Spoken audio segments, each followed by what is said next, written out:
Ladies and gentlemen, welcome to my channel.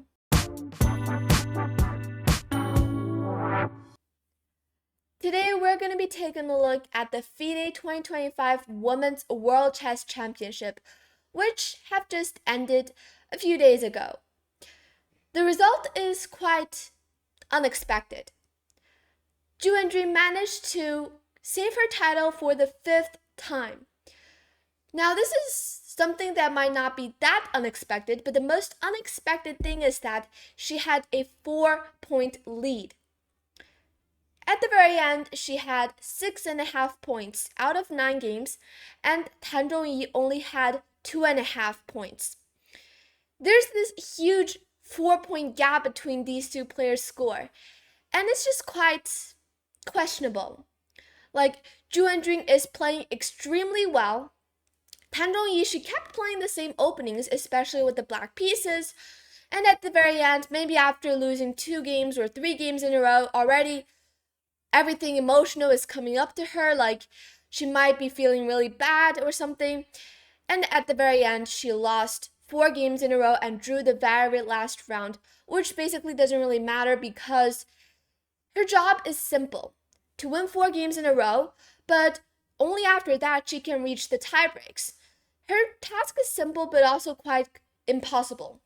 And at the very end, Wenjun only needs a very easy draw, which she did. It's a rock-solid draw in round 9, and with that, she is the first to reach 6.5 points. So this meant that they only need to play 9 games to decide who is the champion, and the rest of the 3 games won't really change anything. So basically, Wenjun, she is just such an amazing and strong chess player. She is only the 4th woman ever in history to claim the title 5 times in a row. There are, of course, 3 other women chess players in the full history to keep this title more than 5 times or even more. But of course, there are in the older days, and recently, in the very recent days nowadays, Wenjun is the first to achieve this milestone. So it's really impressive. And here, as we can see, chess.com also wrote this news about Wenjun. Wenjun wins 5th Women's World Chess Championship. And I'm going to quickly read this first paragraph to inform you guys about some details. Grandmaster Wenjun has beaten Grandmaster Zhongyi, who is the challenger of this year's Women's World Chess Championship, with a score of 6.5 to 2.5 to win the 2025 FIDE Women's World Championship and become only the 4th woman in history to win the title 5 times. The title holder since 2018 wrapped up the match with 3 games to spare after making a rock-solid draw in Game 9. She takes the 300,000 arrows. Winner's prize well timed takes 200,000 arrows. All of Ju's previous matches had gone to the final game, but this time, despite falling behind in Game 2, a 4-game winning streak blew away her opponent completely. The 34-year-old Chinese Grandmaster first claimed the crown in 2018 by beating Tan in a match, before defending the title in a 64-player knockout later that year. Then she went on to win matches against Grandmasters Alessandra Goryachkina in 2020 and Lei Tingjie in 2023. And her already 7-year reign will now extend at least until the next match in 2026 in June. So really impressive once again. And I think in the very last video, if you guys have watched it, my recap of the Women's World Chess Championship, that one was the recap of round 5. And in this video, I'm going to do recaps of round 6, round 7, round 8, and round 9. Well, of course, there's a lot of work. So first of all, let's take a look at round 6 of this whole tournament. Basically, what I noticed in all of these games that they have in common is that in the opening, both sides just played extremely well, and everything is just simply close to equalization. But at the very end, especially closer to the end game, one side would make a very decisive mistake, and the game would just simply go towards the side who manages to find the best reply to that mistake. So, without further ado, let's take a look at this game, round 6, where Tan Zhongyi is with the white pieces, Zhu Wenjun is with the black pieces. Right now, Zhu Wenjun is only in a 1-point lead, but still, Tan Zhongyi needs to do her best to have a comeback. She starts with the move c4, the English opening, and we have this really, well, what's the word, like uncommon opening with this third move b3. So basically, Tan Zhongyi is saying that I don't really want to dig deeper into the openings or something. I'm just going to play something that both sides are uncommon with. Zhu Wenjun plays d5, and here Tan Zhongyi fianchetto her bishop, c5, c takes d5, and here Zhu Wenjun took back with the e-pawn, g3, knight c6. Basically, both sides are just developing their pieces. Tan Zhongyi here, she fianchettoed 2 bishops, and d4 was played in the game. Basically, it's very normal. Knight a3, short castle, e3, and here d takes e3. D takes e3 is a move that is not that nice here. It's actually best for black to play bishop g4 here to set this quite annoying pin for white. And here after takes, simply black can take back with the pawn. And it's actually not that easy for white to get rid of this pin, because if ever you move away from it, there's like some kind of queen d5 ideas going on to pressure this knight. And if this knight, let's say, moves somewhere else, well, here black can swing this queen over to the king side with queen h5, and this position, it's in black's favor, of course. Let's say if white wants to get rid of the bishop and play something like f3, but simply right now the bishop goes back, and as you can see, these pawns are now being lured to move forward, and black has just simply achieved her goal. So this is something that is better than what happened in the game, which is d takes e3, but it's not a big deal, of course. Tan Zhongyi took back d takes e3, and here we have the move bishop f5. And here after knight e5, we have the knights off the board, bishop takes e5, queen c8, queen e2, bishop h3, offering a bishop trade. So as you can see, both sides are actually offering quite a lot of trades just in the opening. And this game seems like it's going towards a very calm result, but it's actually not that we expected. Queen f3 was first played by Tan Zhongyi, which is a small inaccuracy. It's better for her to simply, actually either to take on h3 or take on f6. Both moves are better than queen f3. Let's say takes, and here you can after take, queen takes h3, knight versus bishop. The knight and the bishop are both quite active pieces at this point, and after rook a d1, but I think white is slightly better because white's pieces, the queen, the rooks, and the knight are all slightly more active than black's pieces and are better coordinated. But in the game, however, Tan Zhongyi decides to go queen f3 to go for this b7 pawn and quite forcing black to take on g2, which Zhu Wenjun took. And after king takes g2, she played queen e6 to attack the e5 bishop. Bishop b2 back, knight e4, rook f d1, rook a d8, knight c4, and here b5 to attack this knight. The knight goes to e5, and after f5 to defend the e4 pawn here, Tan Zhongyi actually made a small mistake. She played this move, knight d3. Her idea is simple, to reroute this knight to f4 to attack the queen, and this knight is definitely more useful on f4 than it is on e5. Well, that's what she thought in her ideas, but actually, this knight on e5, even though it's only being protected by the bishop, but here, Tan Zhongyi can actually play this really quiet move, queen e2. The queen drops back and attacks the b5 pawn, but also in the future, there are like some f4 ideas or even f3 ideas that white can play, which might be necessary at some point. But in the game, however, Tan Zhongyi decides to go for knight d3, which is a move that seems really reasonable, but Zhu Wenjun found the best reply and played g5, simply saying, no, never, you cannot jump to f4, and the pawn is now pushed to g5 and completely controlling this f4 square. And here, Tan Zhongyi decides to play knight e1 to reroute this knight back to e1, and maybe at some point, queen e2, knight f3, or knight c2 ideas. And here, Zhu Wenjun decides to play bishop f6 to offer a bishop trade. It's given a question mark, but it's quite logical here. And basically, as we know by looking at the current situation, Wenjun, she is in a full point lead. So exchanging more pieces would mean that having higher drawing possibilities, and having a draw here is not bad for her, especially when she's with the black pieces.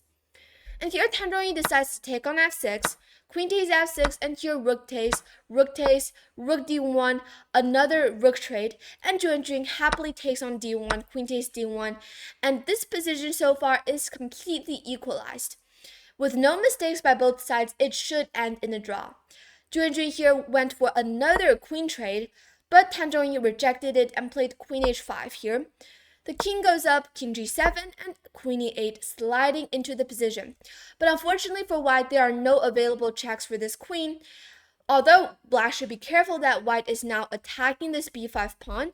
But after a6 defending it, the position just simply went on very normally. Knight f6, queen a8, h6, and here Zhongyi actually made a very decisive mistake.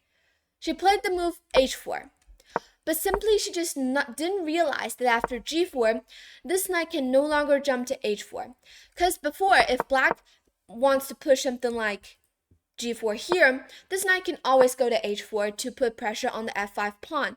But right now, after playing h4, it is impossible for white to do that. g4, this knight needs to jump back. Well, first of all, Zhongyi gave a check, and after the queens are off the board, this knight needs to go back. And after king goes up, f4, which is a mistake. F3 is better because F3 is more forcing, kind of forcing a pawn trade. But if you go F4, black has two options, either to take en passant or simply ignore it to fix the pawn structures. And as you can see, this e4 square is a huge weak spot in white's territory. And in the game, Wenjun decides to play this move, the only winning move here, king e6. And after e4, trying to get rid of the weak square, knight takes, but the king now successfully gets up the board by gaining a tempo, attacking this knight, and the king is just one move away from the action. And it's completely losing now, suddenly. Knight f2 back, trying to attack the g4 pawn, but simply after knight f6, king goes back, king d4 goes up, king e2, h5, a4, but the position is just simply losing here, and at the very end, Wenjun managed to win a pawn first, and then another pawn. King goes up, but simply now she can just push her pawns further up the board. And after h4, king e7, g3, f6, but it's definitely clear that white is too slow after g2. If you go f7, then knight e5 here just simply wins on the spot, because if you queen, there's knight g6 to fork this queen and the king. But if you don't do that, then black is threatening to queen herself on the very next move. So with that, Wenjun won this 6th game, and by that, she is in a 2-point lead. I mean, this game, Zhongyi, she didn't make any huge mistakes in the opening, neither did Wenjun, but at the very end, in the middle game, or actually in the stage between the middle game and the end game, Zhongyi just made a mistake, and in the end game, she played another decisive blunder with h4.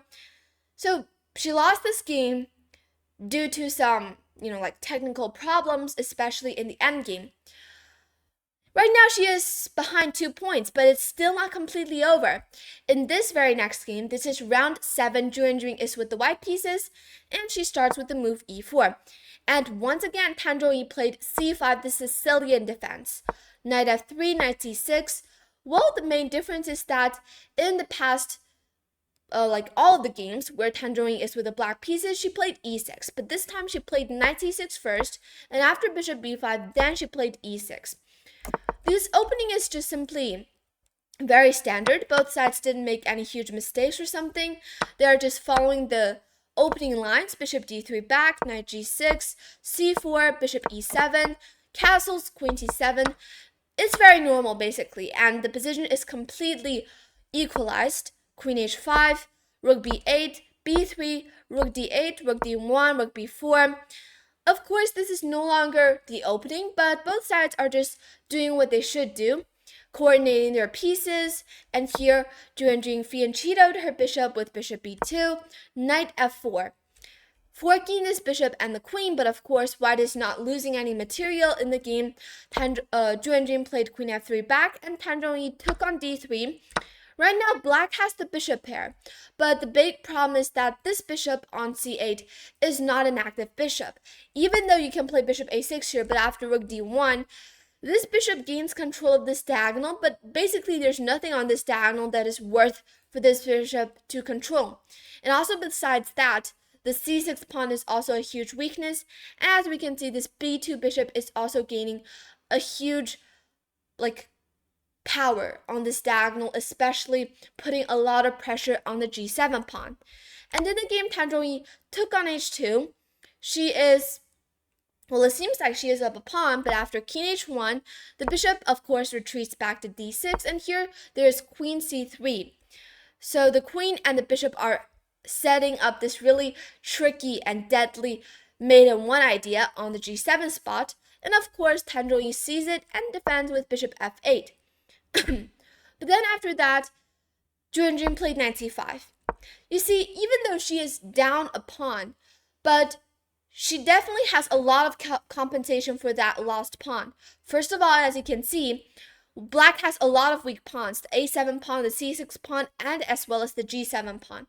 But not only does black has so many weaknesses on her board, but also is that white's pieces are much better coordinated than black's pieces are, and they're having much more useful, they're more useful than black's pieces, and they're more active. As you can see, this knight at this point jumps to c5, and of course black cannot take on c5 because there's queen g7 mate in 1, and if black doesn't take, then this knight is extremely powerful to stay on c5, right now attacking the a6 bishop. But after rook b6, defending this bishop, Wenjun here, of course, she didn't take on a6 because there's no reason for her to give up this powerful knight on c5, and here she decides to offer a queen trade by playing queen e5. Zhongyi ignores the trade and played the best response, queen e7, and here rook ac1, developing this rook, but actually this is a huge mistake. What white can do is actually to take on d8 first, and after queen takes, then if you want to force a queen trade, you can keep on playing queen d4 ideas, but also after takes, if you want to keep your ideas going, you can also just still play rook c1, which is completely fine. But in the game, rook ac1 was played immediately, and actually at this point, black can gain a huge advantage by playing rook takes d1, and after rook takes d1, black has this brilliant move, rook b5, pinning this knight and the queen, and also the queen and the bishop are attacking it. The only way here for white to defend is to play bishop d4, but actually after takes, and after bishop takes, queen takes, takes, at this point, even though, black is not winning, but two bishops versus a rook, black at least is in a situation where she can definitely not lose this position. Two bishop versus a rook, and at that position, the position is quite open, so black is having a slight advantage if, both sides reached that position. But in the game, Zhongyi decides to play rook b5 immediately, but not realizing that actually here the main difference is that white can first of all take on d8, and after queen takes d8, here the queen can just simply go back, run away from this pin, and also offer a queen trade. Here Zhongyi decides to give a check on h4, but this is a check excuse me, that simply helped white. White can get back to the safe spot on g1. It's better here for black to go queen g5, still put pressure on the c5 knight. And also, it's worth noting that you cannot take on a6 because there is queen h6, king g1, and rook h5, threatening rook h1, which is quite unstoppable. And here, if you play g3, well, after check, king g2, and here, queen h2, for example, king goes up, takes, and black win back the piece with queen h1. But of course, that is a variation which needs a ton of calculation. And in the game instead, Zhongyi played queen h4, but after king g1, bishop c8 was played. And here, Wenjun is somehow desperately wanting to get the queens off the board, and she played e5. But, it's better for her to play a4 first to kick away this rook and then maybe do something like e5 or like queen e5 or something. But maybe she just wanted the queens off the board so desperately and she played e5. And here Tan Zhongyi should have kept ignoring this trade and played something like queen e7 to ignore it completely, but instead she played queen takes d4. And with that, the queens are now off the board and it's much more easier for white to play. Bishop takes d4, even though black is still up a pawn, but as you can see, her bishop on c8 is such a passive piece. And here she played a5. f4 was played, h5. But still, the position is close to equalization. King goes up, bishop e7, king goes up, g5, knight goes to e4, trying to create some counterplay. The pawn takes on f4, but actually it is better for black to ignore everything on the king side and create more counterplay on the queen side by playing a4 to open up the position. But in the game, however, Tan Zhongyi decides to take on f4 first, and after king takes f5, here immediately she made a mistake. But actually it is already not that easy for black to play at this point, because even though, once again, black is up a pawn, but sometimes you should know that quality is not as important, quantity is not as important as quality. Because at this point, even though, as we say, black is up in material, but her pieces are just way too passive and uncoordinated, especially the c8 bishop. And white's pieces are just way too passive compared to black's pieces. So white not only has enough compensation, but even has a slight advantage. And here Tan Zhongyi played bishop b7, trying to defend the c6 pawn. But here simply, if she wants to activate her pieces, she can actually sacrifice the c6 pawn. And it's not even called sacrifice. It's called like giving back the pawn. And she can play something like rook d5 to attack the bishop. Bishop goes here, for example, and here like bishop d8, just waiting back and forth. Bishop c7 here to attack the e5 pawn is also an idea. At least at this point, black is still able to hold the position. But after bishop b7, black is simply just way too passive, and here Zhu Wenjun found this really nice move, bishop c5. Quite like forcing a bishop trade, because if you don't take and play something like bishop d8 back, then there's knight d6 to fork this rook and the bishop, and with that winning the game. So basically black needs to take on c5, and here after knight takes c5, this knight successfully is blocking the c6 pawn, making it impossible for black to push the pawn further to open up this light square diagonal for this bishop. And this bishop is just simply forever locked inside its own pawn chains, like forever.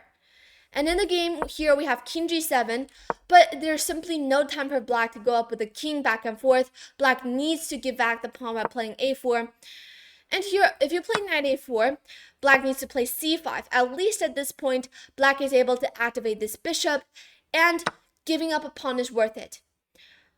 But sometimes you're just too greedy and you want to keep this material advantage, but sometimes undervalue the real importance of the activity of your own pieces. And here Tan Zhongyi played king g7, but simply, actually it is already winning if I played a4.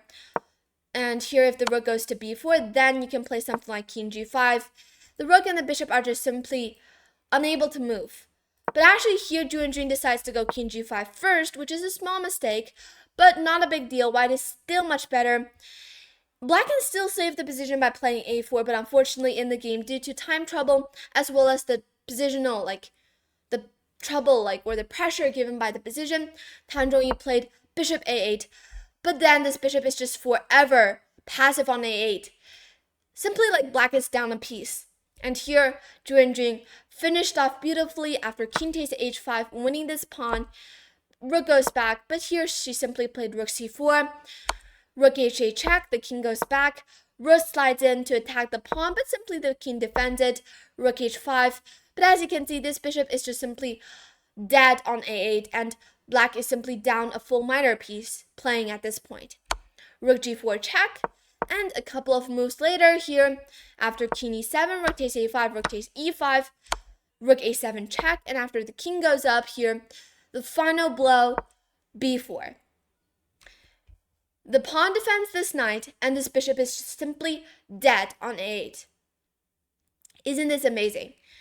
And with that, Wenjun is in a is in a 3-point lead. And even more deadlier is that not only is white threatening to take the bishop, but also threatening to play rook d7 mate. And with that, Tan Zhongyi resigned this game, and right now Wenjun is 5 out of 7, already very close to saving her title, but still, she needs to be careful. And here, this is round 8.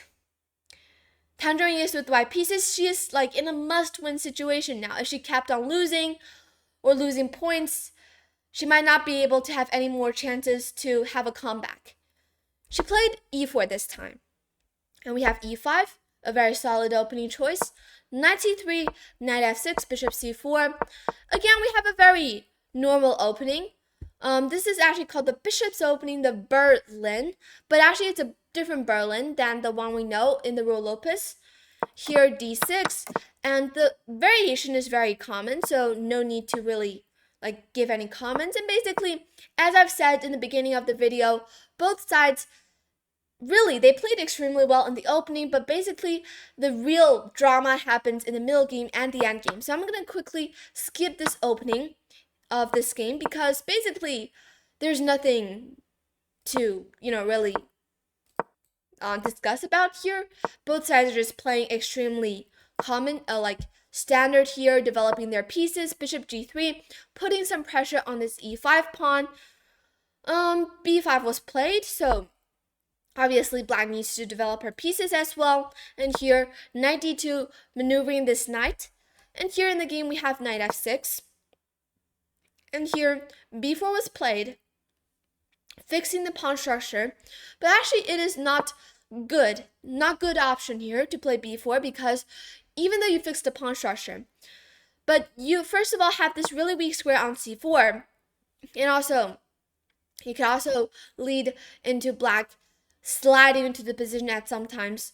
So b4 is a move that has pros and cons. The good thing is that it fixes black's pawn structure for now and prevents c5. But when it goes deeper into the endgame part, it might be much better for black to use this advantage. In the game, knight h5 was played by Wenjun, and here we have knight b3, queen g6, d takes e5, knight takes g3 first, h takes g3. Basically, this is a very equalized position. And with no big mistakes or something, this should end in a very calm, solid draw. Rook takes e5, because basically right now, all Wenjun needs is to draw the rest of the games. And it will be very easy for her. Knight a5, right now she just needs to wait.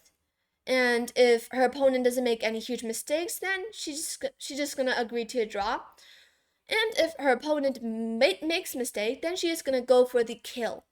So here bishop d7 was played by her, even though it is a knight versus bishop position here, and it seems that this knight on a5 is really, really active. But as you can see, this bishop on d7 is also not bad, and also it is defending all of these very important squares on c6, and it's not reasonable for white's knight to jump to b7, so this bishop is very useful as well. It is a defending bishop, even though it is not really attacking anything, but at least it is useful. It's not considered as passive. And in the game here, we have rook e3, rook e8, rook d1, f5, queen d4. This is a slight mistake. But really here, Tan Zhongyi, she is in a really desperate situation. And probably this is the best move, but after bishop takes f5, queen d2, both sides are just going to trade off too many pieces, and probably this is not something that really Tan Zhongyi is expecting. She is probably looking for positions where it's more full of calculations and everything, not that positional. She definitely wants to reach positions where there are more pieces on the board so that she will have more chances to win. So here she decides to go for this more risky move, queen d4, but simply after rook takes e4, she cannot really ignore this forcing rook trade anymore, and here Wenjun simply took back with the rook, and after takes, f takes e4. And with that, the rooks are now off the board, and Wenjun is suddenly up a pawn, as you can see. And actually, before that, as we can see here, Han Zhongyi, she sacrificed a pawn here, I think. Yeah. Right now, position is equal, but she played queen d4, sacrificing the pawn. I think it's more like simply throwing away the pawn without no huge compensation or anything. Because after takes, I mean, this bishop on d7, as I've said, is not a bad bishop. And suddenly you see that it's not that easy for white to really create any weaknesses. Queen a7, well, Queen a7 is actually the best move here, but for black, black doesn't really need to worry. Black can just play something like king h7 if you want. Queen c7, but here there's e3 now. Simply ignoring because there's e2. And here, if you don't take the bishop and you take the pawn, but now after bishop f5, it's quite like impossible for white to really win at this point. And white's pawn structure is just way too bad, way too damaged. So basically, even though at first sight it seems that white has a lot of counterplay after sacrificing this pawn, but then as you dig deeper, you see that it's not that clear for white to do anything. Here, Han Zhongyi played c4, trying to exchange a couple of pawns, but already you should know that when you are down material or you're in a worse position, you should not really, like open up the position at this point, especially when your opponent is having the bishop. And here Wenjun decides to go for e3 first, which is a really excellent, like nice reply. Because for some of you guys, you just take on c4. And suddenly, Han Zhongyi will just, achieve her idea. She'll take back with the knight. This knight is suddenly centralized once again. And here, still this is a draw like queen e6 or something, but after knight e3, knight d5, at least Han Zhongyi will have more chances to create counterplay to go for a winning ideas. But in the game, Wenjun didn't even give her any chances, and she played the best move e3 here. And with this e3 move, black is better because after queen takes e3, this queen can now slide into white's position by taking on c2, and white is still up a very healthy pass pawn after queen a7, but already at this point, this is the wrong move order. White's only chance to save the position is to take on b5, and after a takes b5, then go queen a7. Once again, white is kind of having the wrong move order. She played queen a7 first, but not realizing that black can now take on c4, up another pawn, and even if you can take back the pawn, but after bishop b5, this bishop is now untouchable on b5. It is defending both of the pawns, but also at the same time being defended by the a6 pawn. Also, black has these two pass pawns, and here, even if white can take one of them, but after c3, this pass pawn is quite unstoppable, and black will be winning. And suddenly, as you can see, Han Zhongyi is again in a losing situation. She played knight b7. But basically, this is not even better than queen takes d6, simply because there's c3, and after knight takes d6 and queen d3 here, Han Zhongyi is in a very desperate situation. She played queen f7, but after king h7, she is running out of effective checks, and after knight f5, threatening to take on g7 here, but after queen d7, successfully preventing all of these ideas and also forcing a queen trade, the queen has to take, but after bishop d7, it is first of all very clear that white has no winning chances after all. And here, white needs to go back to defend the pawn, but after bishop a4, c2 is coming, and here the king decides to go out after, well, actually, c2, f3, and then the king decides to go out. Bishop b5, threatening to take this knight. So here the knight goes back to c1 to prevent this pawn from ever pushing, but here simply black is starting to launch some counterplay on the king side. So after king e3, king g5, king d2, going for the c2 pawn, the bishop here ignores it and goes for the king side pawns. And after knight b3, but actually the best try for white is to take, and after here, but I guess this is still completely losing because after bishop f3, black will be able to push out another pass pawn on the king side, and with that, it is completely unstoppable. So at this point already, black is winning.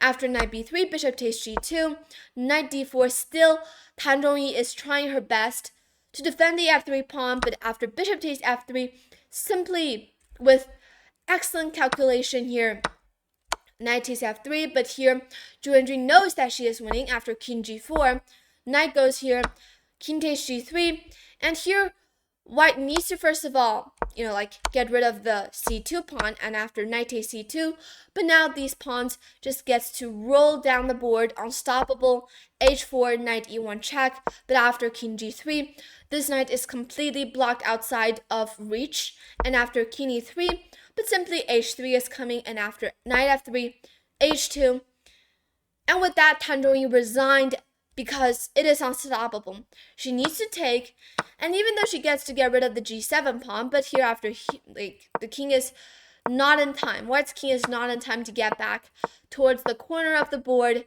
and after king d4, a5, simply black is gonna roll this pawn down the board and queen, and then mate white. What an excellent win! And with that, Zhu Wenjun is in a 4-point lead. Again, Tan Zhongyi's task is right now very simple. She needs to win 4 games in a row in order to reach tiebreak.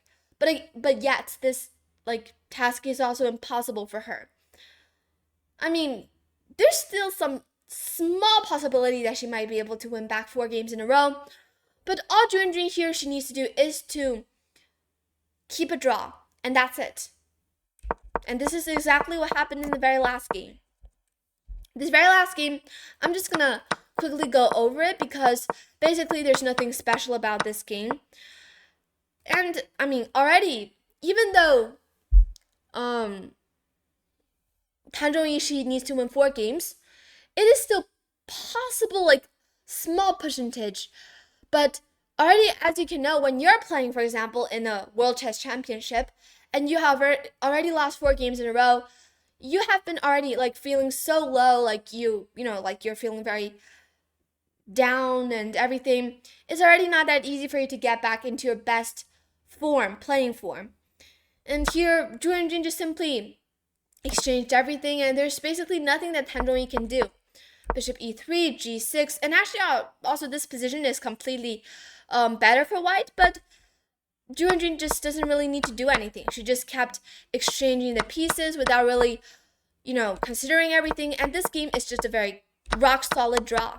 After the rook's off the board, and here after king f6, rook b7, we have a couple of pawns exchanged. But after here, king g6, rook b7, and we have 3-fold repetition. This is the last game of the 2025 FIDE Women's World Championship. There's nothing Tan Zhongyi can do. And with that, she agreed to a draw, and congratulations to Zhu Wenjun. She has won the 5th Women's World Champion title, the 5th time in a row. What a milestone. She has reached a huge milestone that for a long time no one has ever reached. I mean, this is just very impressive. And there's also even 3 games spared. They don't need to play, the rest of the 3 games because already Zhu Wenjun is the first to reach 6.5 points. And she played extremely well. What can we say? She just played extremely well, and congratulations to her. And I'm also really looking forward to the next time's Women's World Chess Championship. Can she save her title for the 6th time in a row? Well, actually not the 6th time, but can she win this title for 6th time in a row? We can predict what will happen. But for right now, I hope you guys enjoyed all of these games as well as this video. What a tournament. And thank you for watching. Please subscribe. I'll see you in the next video. Bye!